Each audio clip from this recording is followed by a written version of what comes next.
So nasa Genesis land po tayo ngayon. Dito po nagsimula si Abraham. Dito siya unang tumira. Ang lugar po ay Ur, Chaldeans. At dito siya lumaki at nakasama niya yung tatay niya siyempre. At buhay nila noon ay tagagawa ng idols. So papayita ko po yung lugar ha. Yung mga bulubundukin na yan. So this is where he started to grow up and live with his father before siya sabihan ng Lord iwanan ang lugar na ito.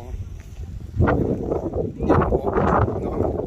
So pag nakita po natin itong lugar na ito, may isip natin kung gaano katindi yung buhay na meron si Abraham noon kasama ang kanyang magulang, si Terah, at siya ay lumaki po dito sa lugar na ito.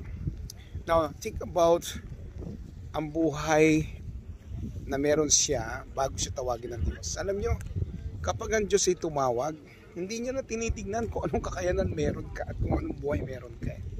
Yung buhay mo noon, kaya-kaya niyang baguhin at maging maganda ngayon. Ang buhay niya, ang buhay mo ngayon, ay mas pagagandahin pa ng Diyos kapag ikaw ay tumugon sa kanyang pagkakatawag. Alam natin lahat yan. O, diba? Amen.